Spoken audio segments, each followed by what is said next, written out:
जिले सीधी का एक गांव है नौगवां दर्शन सिंह, जिसमें ज्यादातर आदिवासी या फिर पिछड़ी और दलित जातियों के लोग रहते हैं।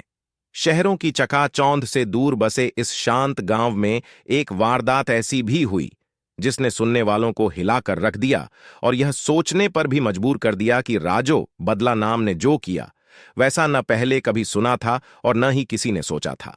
इस गांव का एक 20 साला नौजवान संजय केवट अपनी ही दुनिया में मस्त रहता था। भरे पूरे घर में पैदा हुए संजय को किसी बात की चिंता नहीं थी। पिता की भी अच्छी खासी कमाई थी और खेतीबाड़ी से इतनी आमदनी हो जाती थी कि घर में किसी चीज की कमी नहीं रहती थी। बचपन की मासूमियत। संजय और राजो दोनों बचपन के दोस्त थे। अगलब गल में होने के चलते दोनों पर एक दूसरे के घर आने जाने की कोई रोक टोक नहीं थी। 8-10 साल की उम्र तक दोनों साथ साफ बेफिक्र होकर बचपन के खेल खेलते थे। चूंकि 24 घंटे का साथ था, इसलिए दोनों में नजदीकियां बढ़ने लगीं और उम्र बढ़ने लगी तो दोनों में जवान होने के लक्षण भी दिखने लगे। संजय और राजो एक दूसरे में आ रहे इन बदलावों को हैरानी से देख रहे थे। अब उन्हें बजाय सारे दोस्तों के साथ खेलने के अकेले में खेलने में मजा आने लगा था।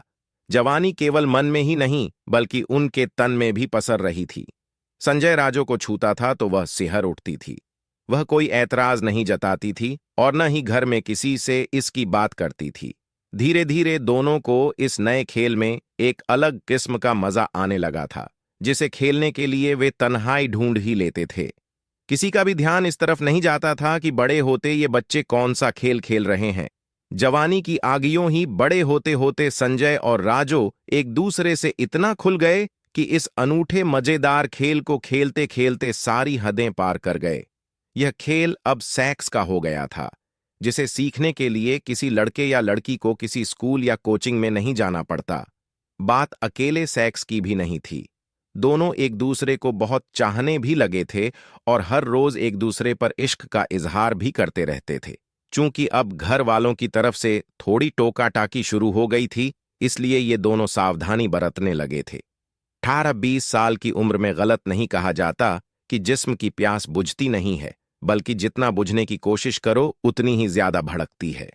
संजय और राजो को तो तमाम सहूलियतें मिली हुई थीं, इसलिए दोनों अब बेफिक्र होकर सेक्स के नए नए प्रयोग करने लगे थे। इसी दौरान दोनों शादी करने का भी वादा कर चुके थे। एक दूसरे के प्यार में डूबे कब दोनों 20 साल की उम्र के आसपास आ गए, इसका उन्हें पता ही नहीं चला। अब तक जिस्म और सेक्स इनके लिए कोई नई बात नहीं रह गई थी। दोनों एक दूसरे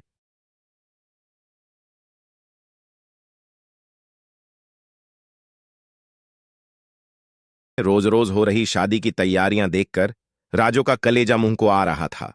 उसे अपनी दुनिया उजड़ती सी लग रही थी। उसकी आंखों के सामने उसके बचपन का दोस्त और आशिक किसी और का होने जा रहा था। इस पर भी आग में घी डालने वाली बात उसके लिए यह थी कि संजय अपने मुंह से इस हकीकत को नहीं मान रहा था। इससे राजो को लगा कि जल्द ही एक दिन इसी तरह संजय अपनी दुल्हन ले आएगा और वह घर के दरवाजे या खिड़की से देखते हुए उसकी बेवफाई पर आंसू बहाती रहेगी और बाद में संजय नाकाम या चालाक आशिकों की तरह घड़ी याली आंसू बहाता घर वालों के दबाव में मजबूरी का रोना रोता रहेगा। बेवफाई की दी सजा राजो का अंदाजा गलत नहीं था। एक दिन इशारों में ही संजय ने मान लिया कि उसकी शादी तय हो चुकी है। दूसरे दिन राजो ने तय कर लिया कि बचपन से ही उसके जिस्म और जज्बातों से खिलवाड़ कर रहे इस बेवफा आशिक को क्या सजा देनी है। वह कड़कड़ाती जाड़े की रात थी। 23 जनवरी को उसने हमेशा की तरह आंख पर पट्टी बांधकर सेक्स का गेम खेलने के लिए संजय को बुलाया। इन दिनों तो संजय के मन में लड्डू फूट रहे थे और उसे लग रहा था कि शादी के बाद भी उसके दोनों हाथों में लड्डू होंगे। रात को हमेशा की तरह चोरी छिपे वह दीवार फांद कर राजो के कमरे में पहुंचा तो वह उससे बेल की तरह लिपट गई। जल्द ही दोनों ने एक दूसरे की आंखों पर पट्टी बांध दी। संजय को बिस्तर पर लिटाकर राजो उसके अंगों से छेड़छाड़ करने लगी तो वह आपा खोने लगा। मौका ताड़कर राजो ने इस गेम में पहली और आखिरी बार बेईमानी करते हुए अपनी आंखों पर बंधी पट्टी उतारी और बिस्तर के नीचे छिपाया चाकू निकालकर उसे संजय के अंग पर बेरहमी से दे मारा। एक चीख और खून के छींटों के साथ उसका अंग कटकर दूर जा गिरा। दर्द से कराहता, तड़पता संजय भागकर अपने घर पहुंचा और घर वालों को सारी बात बताई तो वे तुरंत उसे सीधी के जिला अस्पताल ले गए। संजय का इलाज हुआ तो वह बच गया, पर पुलिस और डॉक्टरों के सामने झट ये बोलता रहा कि अंग उसने ही काटा है। पर पुलिस को शक था, इसलिए वह सख्ती से पूछताछ करने लगी।